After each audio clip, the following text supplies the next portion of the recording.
naloba na bino mwana mboka Vital Kamerhe awa bakangi yo tozali na état moko nanu ya malamu ozoseka.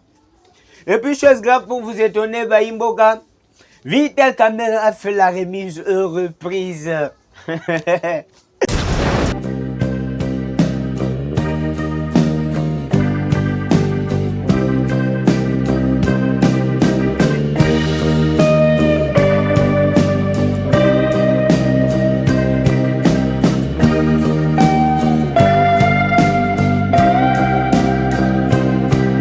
Batela ya bisodo Yewana sa grandeur les prophètes Polo Dominique.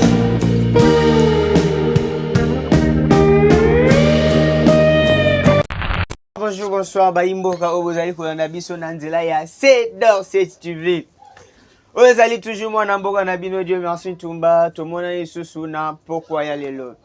Vous allez toujours repérer Maï Matali Mboka ya République démocratique du Congo na Oyetali actualité du jour.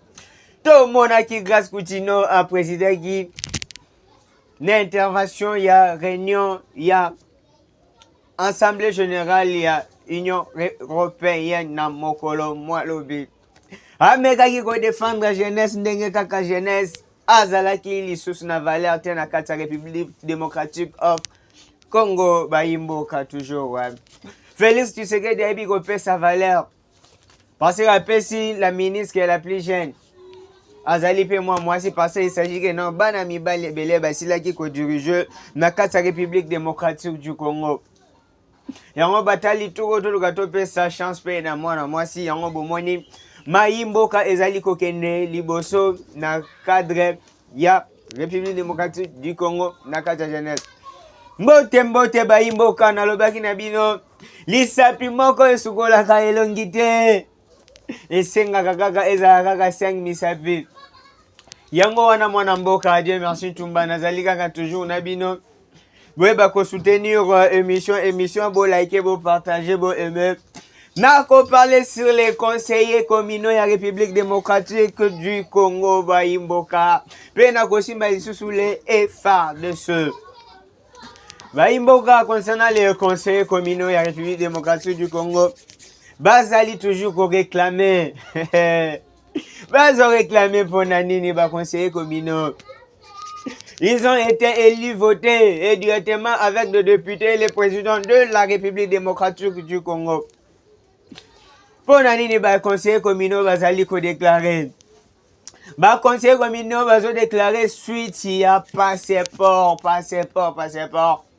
Bazali na moyen de se déplacer pour que bakende na ba pays étranger. Passeport so ba remettre bango passeport yango ande ko sunga bango. Mais bazotala depuis bazu ba mandat na bango, il y a pas moyen que na ba conseiller communaux basila na ko se déplacer. Yango bazali ko plaider na gouvernement de la République démocratique du Congo, na président de la République Félix Antoine Tshisekedi Tshilombo Fatou Beton. Pour que baïba ko accordé bango ba passeport wana pour que baïba pe ko se déplacer na République démocratique du Congo. Na elisusu na makambo concerné sikoyo taux d'échange na République démocratique du Congo. Dollar réseau kita wana mbote mwana mboka. Dollar réseau kita na yango. Mais comment se fait-il? Biloko ezali ko kita te na République démocratique du Congo. Bana mboka baleli balobi biso tando za biloko kita mais dollar ekiti dollar réseau ekiti United States of America mais ce qu'on ndenge nini biloko ekiti te na République démocratique du Congo Baimboka ba besoin biloko ekita pour que population baye peut aussi ko s'améliorer ba kende liboso po ba ko kufanzala Premier dollar ekiti boso biloko ekiti neza bongo ekiti te akoso bango na cher bu guerre na kati ya mboka Baimboka bakosala nini? Est-ce que biloko wana kolia yango na kimia olengo na kimia te parce que c'est le temps yake non économie ya mboka bayeba kozala biso chance ya kati ya makambo oyo Baimboka donc tozali toujours kolela Militaire rwandais arrêté à Burundi bien armé Baimbo Kato Seganan. Bon s'abonner, bon liker, bon côté na la chaîne Abino. C'est d'or tu veux. Oui, va bénéficier de l'actualité du jour. Un militaire Burundi armé. Rwandais plutôt, un militaire rwandais burundais. À côté na kati Burundi ndegenini. Ah, keko lugani na kati Burundi un militaire rwandais bien armé. Qu'est-ce qui s'est fait également à se retrouver comme la suite à l'infiltration? Monsieur Vital Kamerhe Wakaningiri. Il fut de Burundi. Azali kuna na kati Burundi nde azali wana mwana mboka. Lorsque BPC charge à l'Assemblée nationale, Ayewana, fallait bien que sécuriser province, na province est mieux sécurisée. Province est mieux sécurisée. Mais comment se fait-il un militaire rwandais Burundi à côté de Grenine? C'est-à-dire infiltration, et ça l'a effectué depuis quand l'infiltration, ça l'a depuis quand là.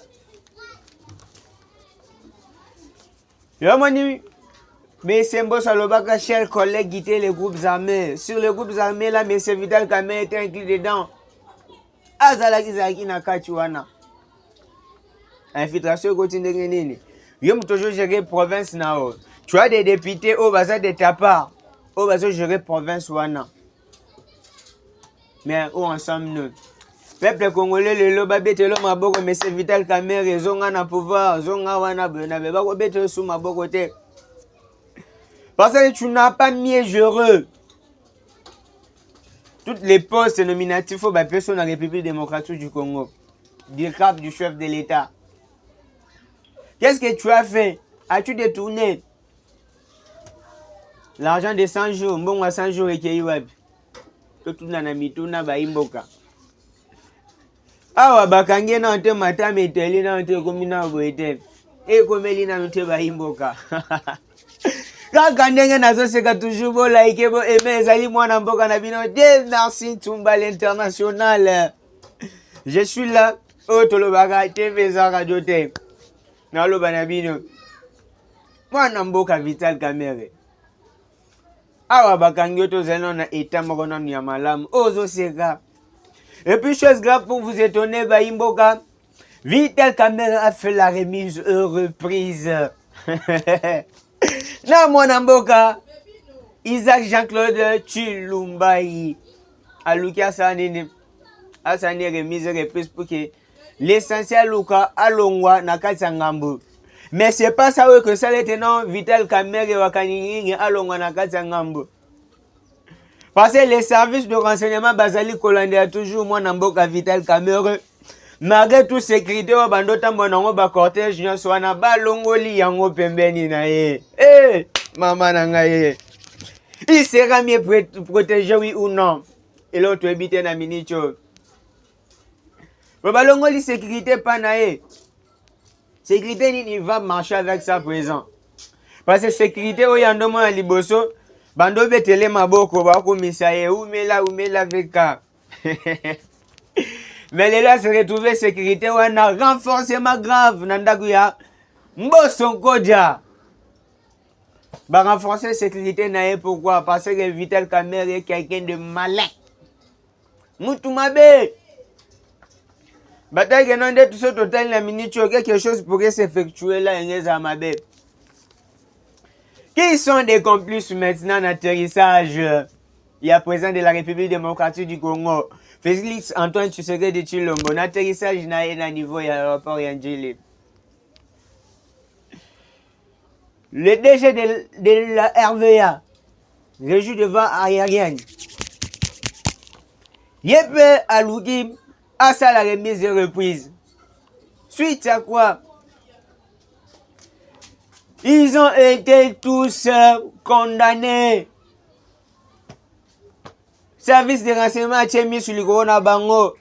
Parce qu'il y a des innocents qui ont été arrêtés au niveau de l'aéroport international d'Ndjili. Suite à la mauvaise gestion à Bango. DG Yasnel, humilié. Comme M. Vital Kamerhe a été humilié, le DG de la SNEL a été aussi humilié. Asanini Akende. courant na République démocratique du Congo sur un problème grave Bayimboka tokosala nene. Bayimboka. Courant na RDC comme problème. Tandis que la République démocratique du Congo des courant et Kaboli. Na babara signons sur des pays étrangers ont bénéficié de notre électricité. Alors pourquoi quant à nous jusqu'à présent donc, du courant c'est un peu difficile, c'est un problème grave. Hein? Tout le bataille Minomoko. Waligali tombé en fait. FARDC a menacé. Il y a eu plusieurs morts. Takatia Waligali. Ce que tu as place en FARDC à Zosamou, FARDC et FARDC pour des chapeaux place Bozali. Parce que Bozo Bunda pona intérêt Yambo Kanabino, Bozali na bolingo Yambo Kanabino. Bozali na bolingo Yambo Kanabino, toujours pe Sabino Bakou des chapeaux pour continuer toujours, travailler toujours pour la République démocratique du Congo. Bayimbo Kama Tezali Koinda toujours toujours betaka masolo yango ndenge sengeli. Reconstruction à l'aéroport international d'Indili. Et l'on est sindi sa reconstruction à l'aéroport international d'Indili. Vu que ça ne va pas, reconstruction est non, babandel kotongango sika non. Na ba agent o babanda ko sala wana o bazali wana Bayimboka et tous doivent partir. Donc ça reconstruction à l'aéroport mais to reconstruire na batu. Nzambe mokili telanga likambo na lobani na place. Reconstruction ya rapport mais aussi reconstruire pe suna batu. Batu pe fo basani basi manzela bakende. Pour batu tout bazo travailler na rapport na ba travailler depuis kala. Il est maintenant que le président de la République puisse donner la chance à la jeunesse baluka baza ba travailler. Batata mikolo nyonso bazali wana na tous les domaines financiers ba fonction publique. Bah, ministère de la Justice, ministère à budget. Il faudrait que tous les tatans na basani basi manzela bakende. Parce qu'il est temps de donner la chance à la jeunesse. Les gens batebele babundeli mboka oh jusqu'à présent ils ne sont pas récompensés.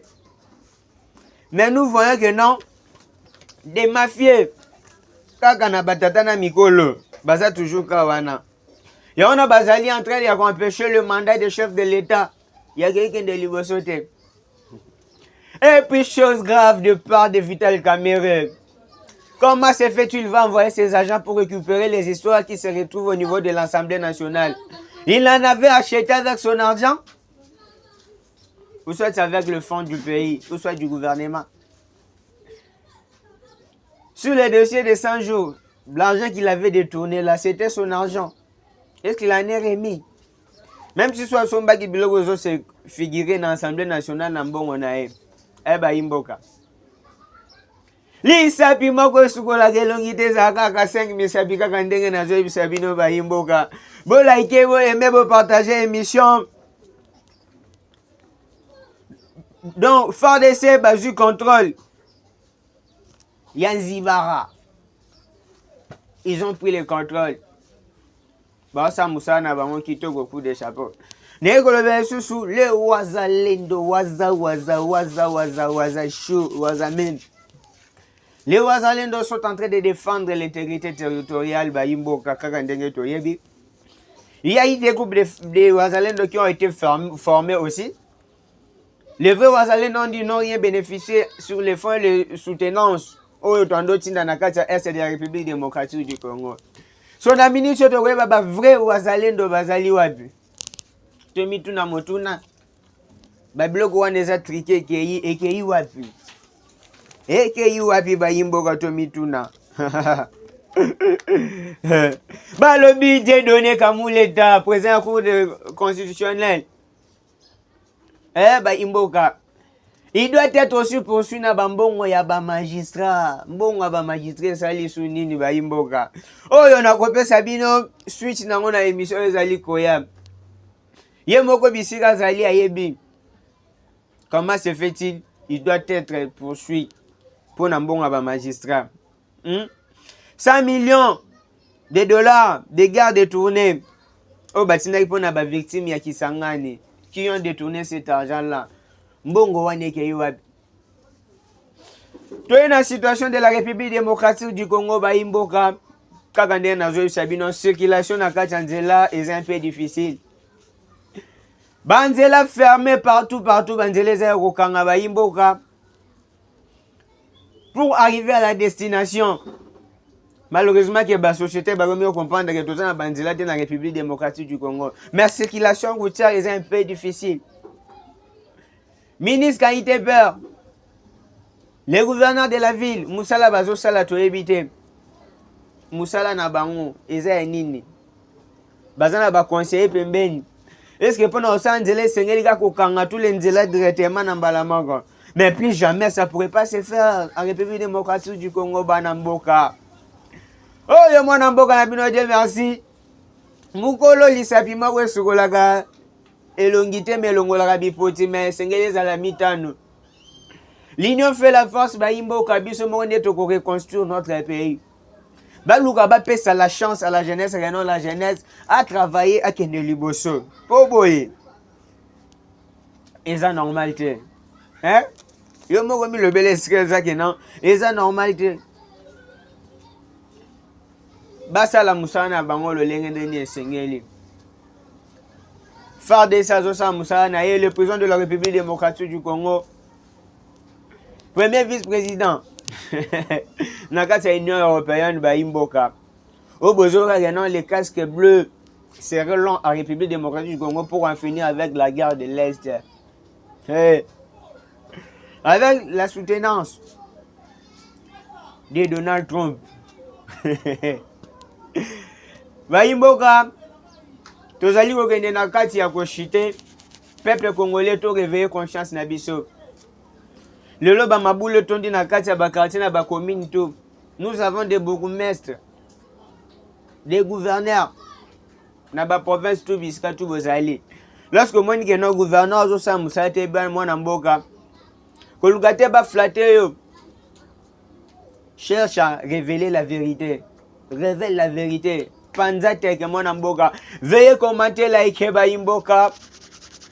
Na komi na ngai ko shite kaka ndenge ezali bana mboka ya République démocratique du Congo. Hein?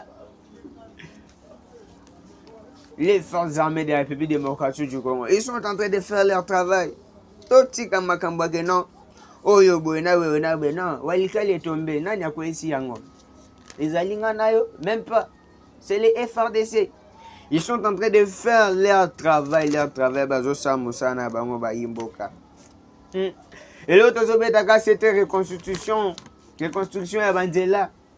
Mbutu lobinga yo ça va pas.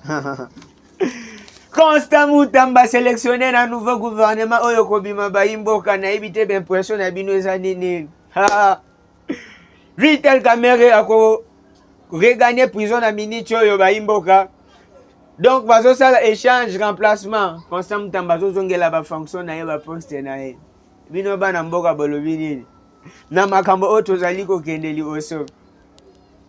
Wana pana kosukisa na pesi mbote na mwana mboka Cédric Fumulungu, le DG Alino, les historiens Papa Pierre Venanga moko Israël Chupanga esika ozali donc bambote belé donc mwana mboka Dieu merci Tumba akomi na suka. Donc on se verra demain même chaîne. Faut partager, liker des émissions pour que non toluka tope sa bino kaka moi ba masano ya mokolo na mokolo. Sengeli toye baba imboka lisapi moko elongola ka epoti merkasi sukola ke elongi mobimba te. Soyons unis, tozala courageux. Toyebite mokolo nini mokonzi mboka akozonga na République démocratique of du Congo. Donc akozonga na yeme ba imboka tozala toujours sensibiliser, même info, même temps, même heure donc. Wana mwana mboka Dieu merci Tumba zali kokende na ye na consulter.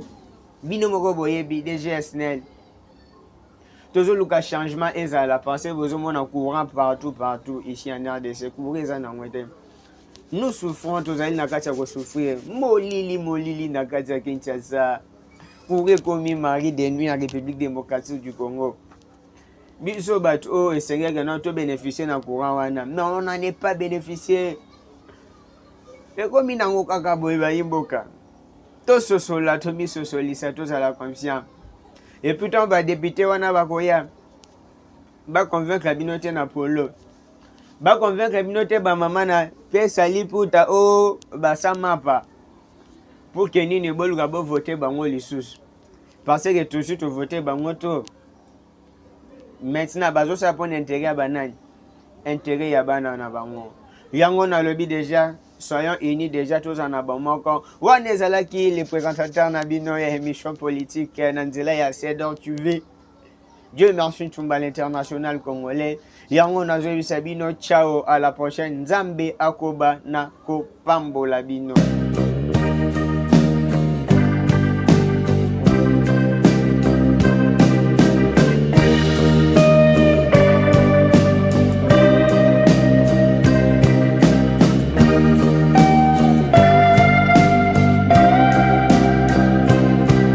Batela ya bisodo Yewana sa grandeur les prophètes Polo